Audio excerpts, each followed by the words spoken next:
Live chat show. My name is Jack McLean, and I'm providing you all things about the 2K time trial, providing 5 power tips on how you can reduce your time significantly. Some results we've seen recently for those following our program and over this season, as off season, as well as previous years, is up to 40 seconds in the space of 4 to 6 weeks. So if that's something that interests you and you're really looking to enhance your 2K time trial performance, make sure to tune in. For those listening in live, if you've got any questions specifically on how to improve your time, perhaps maybe you're 7-minute 30 and you want to try and get under sub 7 by pre-Christmas or in the new year, make sure to hit us up via Instagram by using the question button at the bottom of your screen or on YouTube. But first, before I get into the 5 power tips, and later on in the show, I'll go over the live podcast we have for the upcoming week, as well as a programming update. But before I get into the 5 power tips for you to reduce your 2K time trial, number one, you want to know what your motive is to focus on your 2K time trial. So if your 2K time trial is in a good place, as in previous season and previous attempts as a running base player, you're anywhere between 6 minutes 30 to 6 minutes 45. For your key position players, you're at a sub minute 7:30.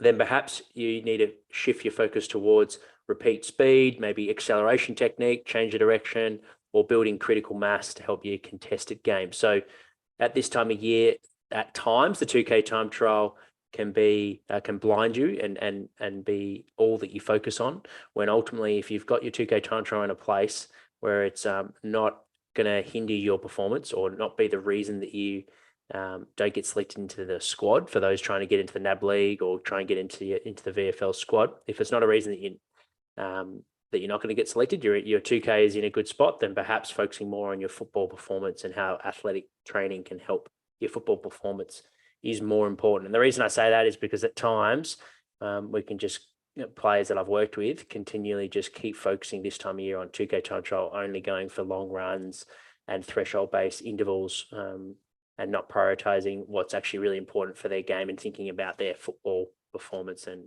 what is going to enhance them to play their best footy. So definitely know your why. Clearly, if it's going to be one of those factors where you are trying to get into a squad, or perhaps you're trying to go from the reserves team to the senior team or under 19s, so you've been playing juniors, now you're going first in your senior team, you need to make a good impression for your first pre-season. Absolutely, it's important. And if it's going to be the reason that you're going to get selected for a squad, then of course it makes sense to want to put in a lot of work. And hopefully these 5 power tips that I'll provide you in the next 30 seconds will help you get those results. The best thing, and something for those that do really need to put in the work and get the result, this is the best time of year to do it. You haven't got football training sessions on, so there's not these competing demands coming from all types of other sports. For those playing summer sport, it might be something like cricket, which is lower stress on the body typically, so you can put in some work, by complementing your football performance, which is not going to take away from other sports. If you are competing in a sport that is really demanding on the body, like basketball, volleyball, anything that's quite impactful on the joints, make sure you take that into account with some of these tips that I'm providing, because these tips that I'm providing are for those that don't have any other sports that they're doing that week. So if you go to a school or perhaps you play a club sport, take those sessions into account, particularly when I'm talking about frequency of how often you should run per week. I wouldn't do that on top of 2 training sessions and a game, for example. But if for those that don't have anything else and football is your number one focus and you want to make sure you get a PB this upcoming pre-season, then absolutely following these results, these power tips will get you to where you need to go.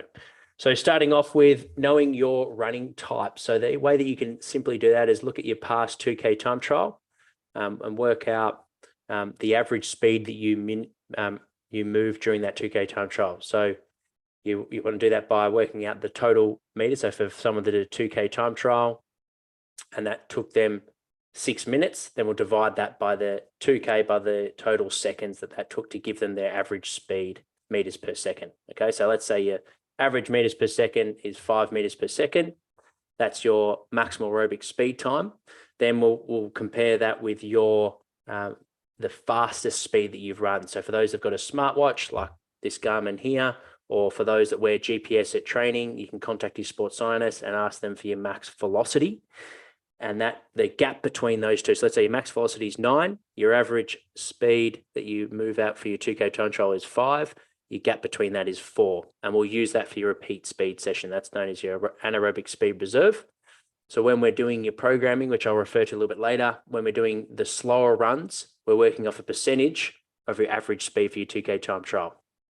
Okay, so if you're moving you're doing your longer intervals like 4 minutes on, 2 minutes off, we're working at either 90%, 100%, or perhaps some days 80% of your average speed for your 2K time trial. Whereas when you're doing your repeat speed, we're going to take into account your max velocity. So that's where we use your anaerobic speed reserve, that 4 meter gap between the 5 and 9. And we do 100% of your average speed that you moved at the 2K time trial and up to 30% on top of your anaerobic speed reserve. So for those, that way we take into account those fast athletes that have a really high max velocity, but perhaps their 2K time trial is down. When they're doing the repeat speed, they're still challenging their speed capacities. And for those that are more aerobic in nature, so they've got a really good 2K time trial, but their max velocity is down relative to their 2K time trial, they're still being challenged aerobically because we're working off their 2K time trial pace. So it's a nice way to just work out and take into account the type of athlete that you are. What I also do is divide your max speed to work out what type of athlete you are by your anaerobic speed, by your mass time. So the 2K time trial, that average pace that you're moving. So in this case, for this athlete, I divide 9 by 5, and then that gives us a percentage of what you're at. So for some that might be 1.8, it might be 1.7, you might be 2. So for this instance, if their max speed, just for simple maths, was 10 and their mass time was 5, then they'd be a score of 2. And a simple equation I use with my programming, for those that get a score of less than 1.8, you're more aerobically dominant. Okay, so for you, the type of programming that I'll do to challenge your aerobic system will be longer intervals with shorter rest periods.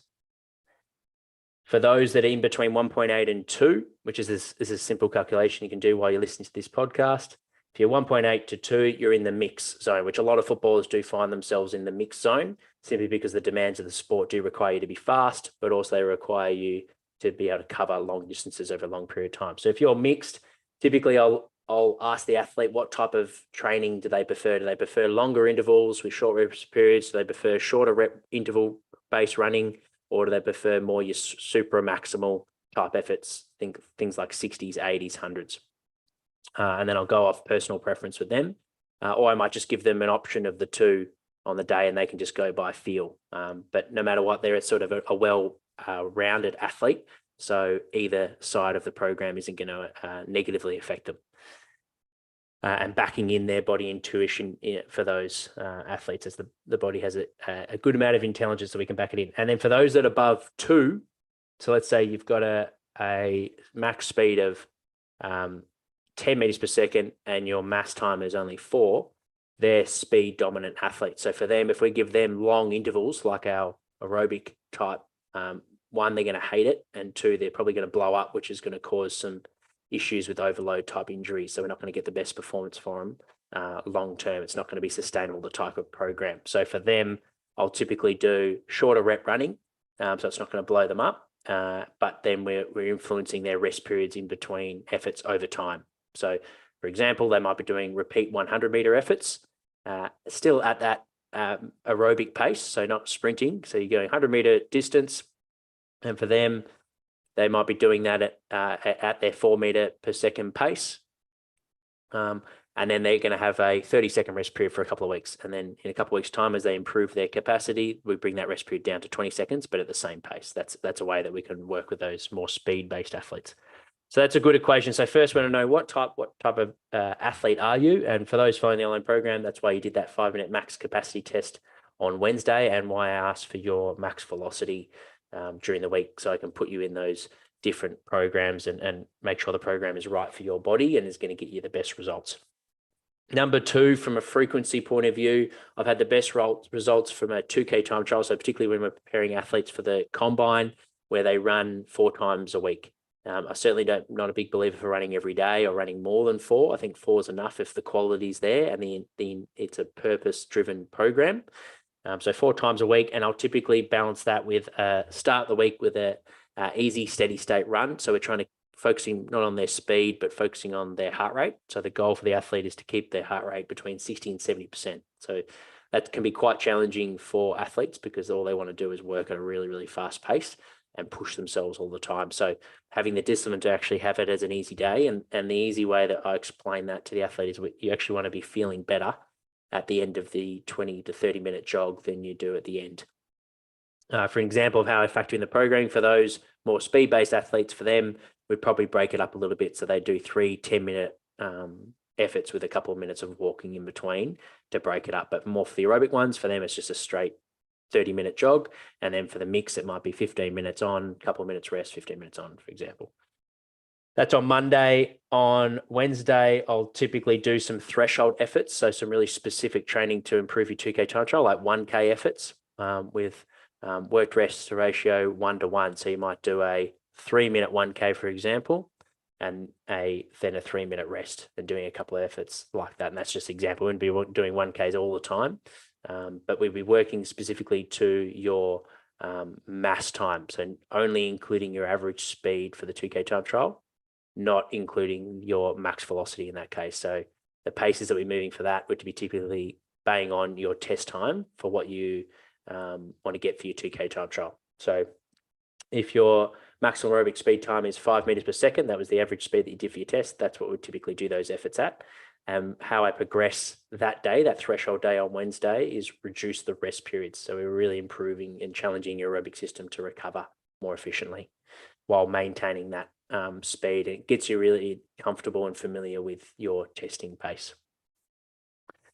Then on Friday, it's our repeat speed day. So when you're not 5K runners, you're still footballers, so we don't want to forget that. So that's when we're making sure you're getting in your sprints, your hard accelerations, your decels, but also repeat speed work. So that's where we do take into account your anaerobic speed reserve, and we do super maximal efforts. So up to 130%, 100% coming from your mass time, and then the extra 30% coming from that anaerobic speed reserve, which, remember, that's the gap between your mass time and your max velocity. So I'll do either that at 110%, 120, or 130% typically, and the reps for that will be 60-meter efforts, 70-meter efforts, 80s, 90s, 100s, 120s. The most I'll get to is usually 150s for repeat speed. The targets are really, really important, and from a coaching perspective, making sure they start their first 10 meters strong. So it's in that acceleration, leaning forward position, loading up that front step, and really starting hard. And the rest periods should be flexible to allow the athlete to be able to repeatedly get that intensity out. So if there's a guide, I'll usually give a range, and that will be usually 1 to 2 typically. So if you're doing a 150-meter effort at 23 seconds, for example, you're getting around 45 seconds rest. As a minimum, remember, for those aerobic athletes, for them, they might be able to do it either longer distance, so perhaps 200s is something they can sustain at that speed, or I just give them a little bit less rest period, so they might only do it with a 30-second rest period rather than where the speed athletes get that extra rest to recover. And then on Friday, we've got our short recovery. So we're working at our max aerobic pace again, so using your 2K time trial pace, but with really short rests, so that we might work with a 2-to-1. So for things like, for those done Tabata before, 20 seconds on, 20 seconds of a run, 10 seconds walk, 30 seconds on, 15 seconds off. Typically, my goal with these sessions is to get the heart rate at above 90% of your max heart rate. Try and get maximum exposure of your heart above that. So really good for your physiology, improving your cardiovascular fitness. And that's our Friday session. And then Saturday will very much depend on how the athlete's feeling. It might be a heel repeat session. It could be a fartlek type session. And typically, just from a mental side of things, there won't be as much targets with those sessions. It's more just repeat effort. So we're not looking into the data and having set times for every rep that you need to hit. It's more just running for the sake of running and focusing on your rhythm and how well you're moving, but also listening to the body a little bit. So you can auto-regulate for those feeling really, really good. They can push themselves a bit harder. For those that need a bit more of an active recovery day, they can have more like a feel-good recovery session. So we're not beating the body up, but you can gradually build. So allow the athletes a bit of flexibility on that fourth session on the Saturday to go by how they're feeling, and to guide the intensity. But also from a mental point of view, they're not constantly just focusing on making sure they're hitting their reps all the time, because that can feel like they're testing their fitness, where ultimately we're training and developing over at least a 6-week block. So that would be my tip for number 2 in terms of frequency. Number 3, important to think about variation, how you can keep training interesting. So catch up with mates and train with them. Mix up the terrain. You might go outdoors for particularly those fartlek sessions on the Saturday. Or you might mix it up and do your repeat speed that Wednesday session on a track, and then mix up between different ovals just to change the stimulus. Tip number 4, if you are going to do any cross training, I would only do that if you, for whatever reason, you haven't been able to get to those 4 run sessions in. Maybe there's a niggle that you're offloading and giving just a short little rest, but you still want to get that stimulus from our cardiovascular fitness point of view. So that's where cross training can come in as a substitute. But typically, because if we're thinking bike, rowers, ski, airdyne, the muscle actions aren't transferable to your running. Yes, we're getting the training for your heart, but we're not getting the specific work, the ground contact forces, for example, as well as the joint angles of the body. That's not going to transfer in a 6-week time to your you're repeating your 2K time test. It does improve your work capacity. It does improve your fitness. So it is good for long-term athlete development. But if your goal is purely to get a strong 2K time trial, then cross-training isn't something I'll be putting a lot of energy into. We're going to be as specific as possible and keep the mode as close to the test as you can. And that's why when we want to improve your 2K time trial, we're doing 4 running sessions a week. And on that, if you do cross-training sessions, because as I mentioned, the muscle actions aren't specific to running, I would recommend doing more longer aerobic type efforts. So we really just think about your heart rate opposed to how fast you're moving, like your speed, your k's per hour. Leave those tickets, that anaerobic energy for your running on that repeat speed power day, and also in the gym as well. So we want to use more your muscle energy in the gym to improve your general physical preparation there, your strength, your power, which is going to help your football. Save those anaerobic energies for speed on the field and for in the gym. And when you are doing cross training, keep it as aerobic dominant as possible. So long intervals, things like your 4 minutes on, 2 minutes off, things like that. And then the 5th power tip, it would be remiss of me to not mention how important your lifestyle is. So if you're doing all this work, but you're not recovering optimally, you're not going to reap the same benefits. So make sure you train hard, but also recover hard as well. So put in the time.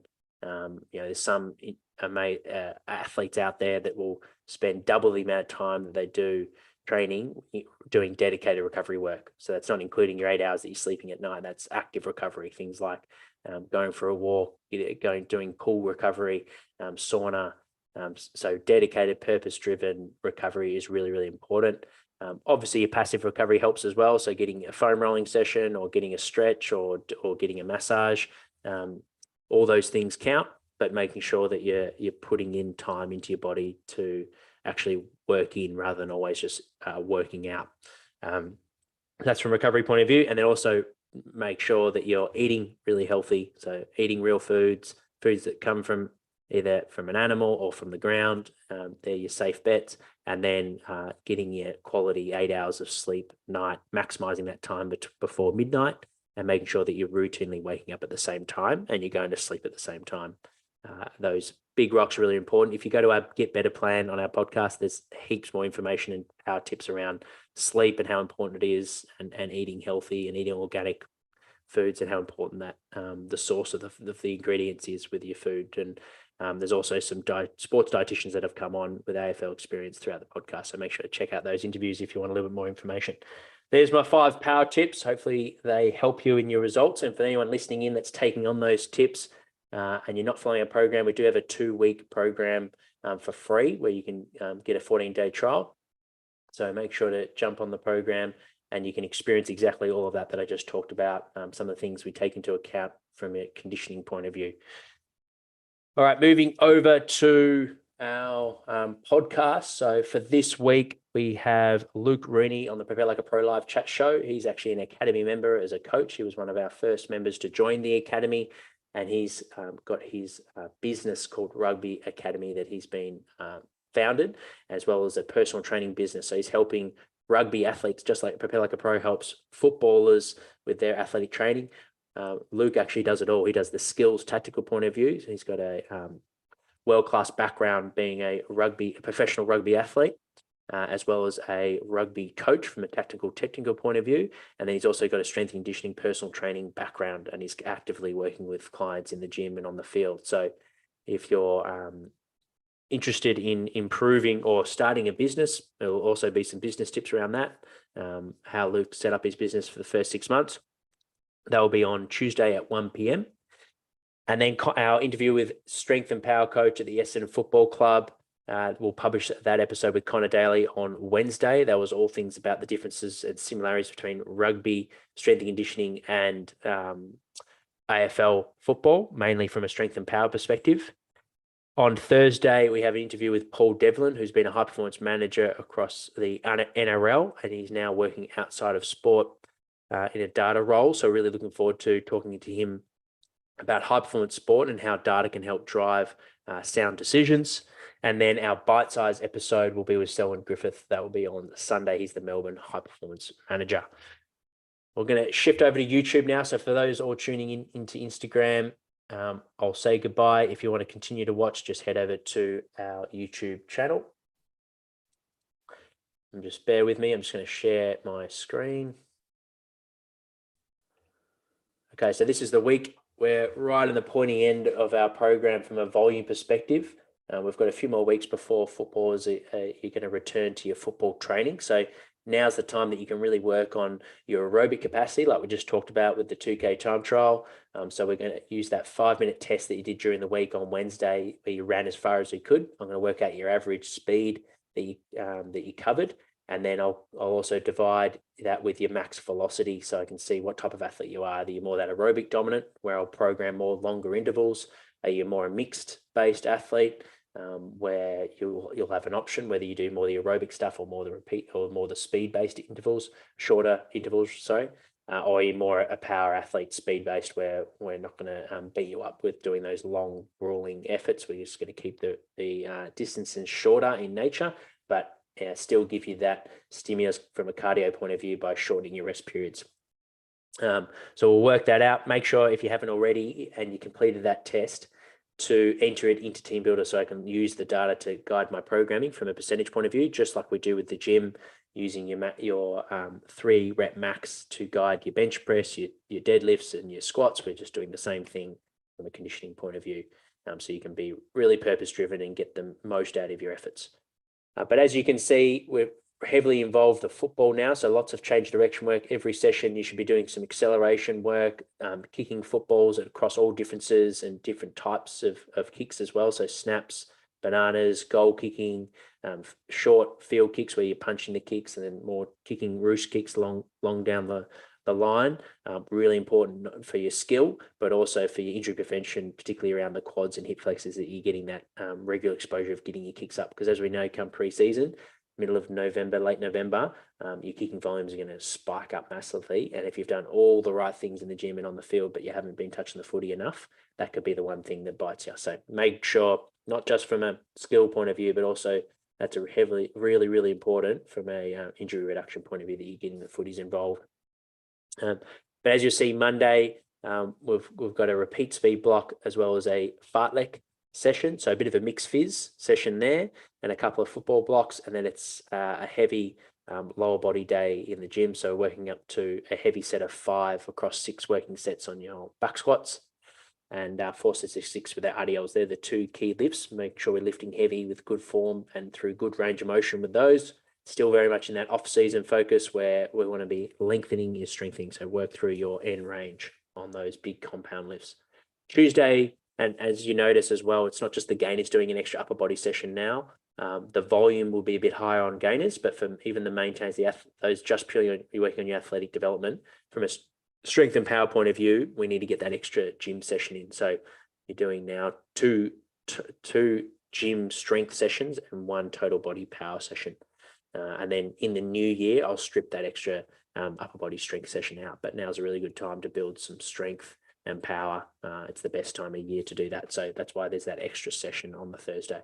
We've got our band bench, and as well as a key lift is our weighted chin-ups and your seated shoulder press. The rest are for accessories, just to build some good body armor and strength around the trunk. Upper body, power, and lower body. Make sure to do that session before your field, as it will act as a primer. And our most recent interview with Ben Serpel, he's done a lot of research in this space on how effective it is from boosting your testosterone, which enhances your learning capacity, as well as boosting your nervous system before you go out on the field. So with us doing that solid running threshold session, hopefully by doing your speed and power session, not only are you going to get better intent and better intensity in the gym, which is going to give you a better stimulus to get more powerful, but also it's actually going to enhance your kicking, all your football skills, as well as your ability to run as well. So they work hand in hand. If you do it in flip, that threshold session is definitely going to negatively affect your power. So make sure we do that power session beforehand. And there's not a lot of equipment, so you could just simply do that on the field if you wanted to, and just bring a weight plate and a med ball. Thursday is our max strength session with your 6x5 bench press, working up to a heavy set of 5. Percentages are back for this week as well. So if you haven't got any percentages, it means you haven't been entering in your weights. So make sure that you're entering your weights in Team Builder so we can give you those individual targets to hit, which is really important for progressively overloading you over the next few weeks to ultimately get you stronger and continually challenging your strength. And then from there, we've got some capacity work through the core as well as through your shoulders. Friday is a dedicated recovery session. So I've actually put in an active recovery rather than a complete day off like Sunday. So typically we have 2 free days off, Friday and Sunday, or in the past it's been Thursday and Sunday. But I think it's important to start putting in some work in terms of your recovery now that the running loads are right up. So pool recovery would be great. You could replace that with massage. It's really up to you, whatever your favorite recovery is. Walking the dog for 30 minutes will also tick that box. And then on Saturdays, our main session from a speed point of view. So we've got some speed run throughs, as well as some 9 minute fartlek blocks. So hopefully get some good volume with also the football work in there. And then our 6x5 trap bar deadlift. So percentage base with our trap bar deads. And then finishing off with a lot of our injury reduction work. So that eccentric work, tempo work, which typically create a lot more muscle soreness. That's why we're doing it at the end of the week, because you've got at least 48 hours before Monday. So you get that full recovery before we're running again on Monday. That's it for this week, guys. I hope you enjoy the program. We're really focusing on aerobic capacity to improve your fitness testing and your overall engine for football performance, as well as your strength and power, so you can be strong in the contest. So if you have any questions or if you want to join the program, make sure to head over to preparelikeapro.com, and I'll see you guys on the next episode.